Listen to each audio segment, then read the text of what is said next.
Malam nisfu Sya'ban itu menjadi sangat istimewa karena yang pertama itu malam purnama. Yang pertama itu malam purnama. Memang setiap tanggal 13, 14, 15 setiap bulan kita disunahkan untuk berpuasa. Itu sudah menjadi sunnah untuk umat Nabi Muhammad SAW kecuali di hari-hari tasyrik. Nah, untuk malam nisfu Sya'ban, malam 15 di bulan Sya'ban ada keistimewaan sendiri. Karena di malam hari itu pernah sampai Nabi Muhammad SAW meninggalkan rumah beliau dan dibuntuti oleh Sayyidatuna Aisyah radhiyallahu taala anha karena enggak biasanya malam-malam Nabi Muhammad SAW itu keluar dari rumah. Sehingga istrinya membuntuti, penasaran mau kemana gitu ya, mau kemana.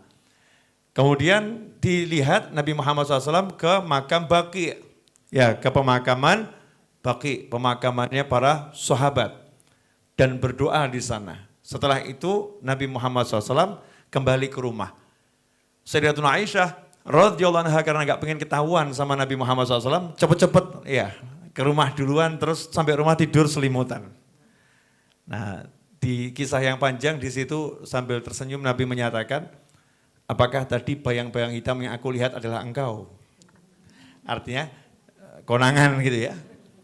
Terus Rasul menyatakan, saya tidak akan mengkhianati harimu gitu ya. Hari ini kan hari tinggal di rumah Sayyidatuna Aisyah radhiyallahu anha, tapi saya diperintahkan oleh Allah Ta'ala untuk mendoakan ya orang-orang yang ada di pemakaman Baqi dan mintakan ampun untuk semuanya karena malam hari ini malam nisfu Sya'ban. Malam di mana Allah mengampuni seluruh ya hambanya yang beriman kepada Allah kecuali orang-orang yang pertama musyrik dalam arti benar-benar menyekutukan Allah. Kemudian yang kedua orang yang durhaka pada orang tua. Yang ketiga, orang yang memutuskan tali silaturahim. Yang keempat, ya orang yang saling bermusuhan. Musyahin, muslim satu dengan muslim yang lain saling bermusuhan. Ada 14 kelompok manusia secara garis besar yang malam itu tidak mendapatkan ampunan Allah Ta'ala secara gratis. Sementara yang lain walaupun gak minta ampunan, diampuni oleh Allah Subhanahu wa Ta'ala. Kalau bahasa kita dalam kehidupan sehari-hari lagi ada pemutihan. Ya kalau lagi ada pemutihan kan kadang pemutihan pajak kendaraan bermotor itu ya. Dari yang tahun sekian itu pajaknya dinolkan. Ya, tahun ini saja yang dibayarkan. Ada pemutihan. Malam nisfu Sya'ban adalah malam pemutihan dosa. Ya malam pemutihan dosa. Kalau dikasih tahu malam pemutihan dosa, ya seharusnya kita mengejar. Ya mengejar malam itu, memperhatikan malam itu, memuliakan malam itu agar kita tercatat betul-betul sebagai orang yang mendapatkan ampunannya Allah Subhanahu wa Ta'ala. Karena orang yang pengen sama orang yang enggak pengen pasti kan beda ya. Kalau kita pengen ya nanti dikasih sama Allah Subhanahu wa Ta'ala. Siapa sih di antara ibu-ibu yang enggak punya dosa? Saya yakin kurang lebih kita sama. Sama-sama punya dosa. Walaupun kita enggak boleh menuduh orang lain berdosa. Tapi ya sadarlah kalau kita ini ya masing-masing punya dosa, perkara dosa kita lebih banyak dari yang lain ya itu urusan kita dengan Allah Subhanahu wa Ta'ala. Nah karena kita sadar kita banyak dosa, ya mestinya kita pengen diputihkan dosanya. Dihapus, ya dihapus. Nah besok malam nisfu Sya'ban itu malam penghapusan dosa. Maka jangan disia-siakan. Karena itulah ulama membuat kegiatan-kegiatan di malam nisfu Sya'ban. Agar umat gak lalai, agar umat gak lupa. Kadang ada orang nanya, kenapa dibuat acara doa malam nisfu Sya'ban? Ya agar orang-orang seperti kamu ingat. Kalau gak diselenggarakan pembacaan doa malam nisfu Sya'ban, banyak orang yang gak ngerti. Kalau malam nisfu Sya'ban itu jatuh pada malam itu satu. Ya, banyak orang yang nggak ngerti kalau malam nisfu Sya'ban itu malam pengampunan. Ya, karena itulah dibuat doa bersama di malam nisfu Sya'ban.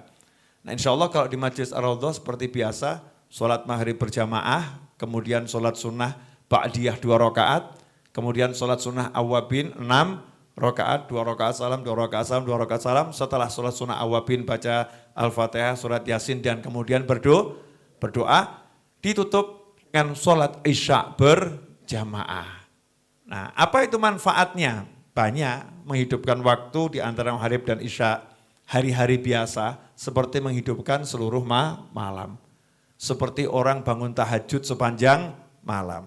Kemudian orang yang berdoa setelah sholat, doanya pasti diterima oleh Allah Subhanahu wa ta'ala. Orang yang berdoa setelah baca Al-Quran, doanya pasti diterima oleh Allah Subhanahu wa ta'ala. Kenapa yang dipilih Yasin sama Al-Fatihah? Karena Al-Fatihah ummul kitab, Al-Fatihah itu induknya Al-Quran, sumbernya Al-Quran. Kenapa yang dipilih surat Yasin? Karena Yasin qalbul Quran, surat Yasin jantungnya Al-Quran.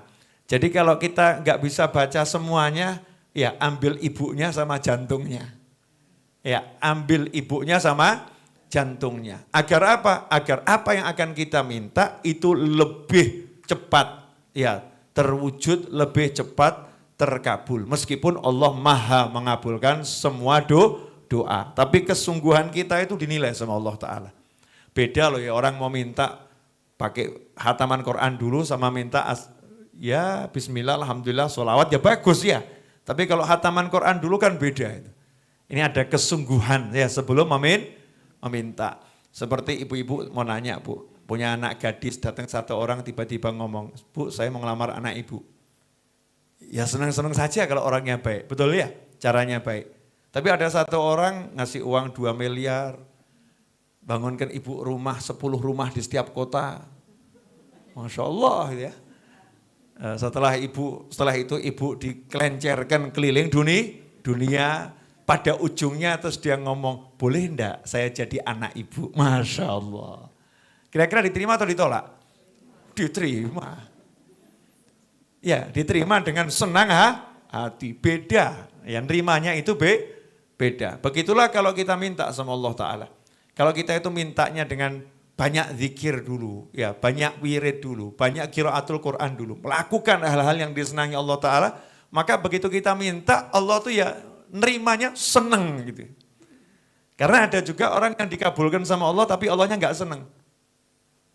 Kok bisa begitu? Iya, soalnya lisannya nyebelin. Jadi Allah nggak senang dengar suaranya langsung dikabulkan. Timbang ini ganggu suaranya dikabulkan. Nah, itu ada yang begitu ya. Naudzubillah min dzalik. Tapi ada orang itu yang disenangi sama Allah suaranya. Suaranya disenangi sama Allah Ta'ala. Makanya kalau ibu-ibu minta belum kabul, nah itu tandanya disenangi Allah Ta'ala itu. Allah senang, udah biar minta terus. Kabulnya udah jamin kabul, tapi sabar dulu. Cairkannya nanti dulu. Karena kalau dicairkan sekarang nanti dia nggak minta lagi itu. Ya biar dia minta terus, ngucap terus. Husnudzon kita begitu. Kalau minta kok belum kabul. Berarti Allah lagi senang mendengar suara kita. Sementara Allah maha menyenangi suara hamba-hambanya yang berdoa. Jadi malam nisfu Sya'ban. Karena itu perlu diperhatikan, jangan menyimpan permusuhan dengan siapapun. Ya jangan menyimpan permusuhan dengan siapapun. Kalau yang menyimpan permusuhan gak dapat ampunan, berarti orang yang menebarkan persahabatan itu dikejar oleh ampunan. Orang yang mengejar silaturahim, maka dia akan dikejar oleh ampunan. Orang yang suka menyambung hubungan dengan orang lain, sesuai dengan yang diajarkan Allah dan baginda Muhammad SAW, maka dia akan mendapatkan ampunan dan dikejar oleh ampunannya Allah Subhanahu wa ta'ala.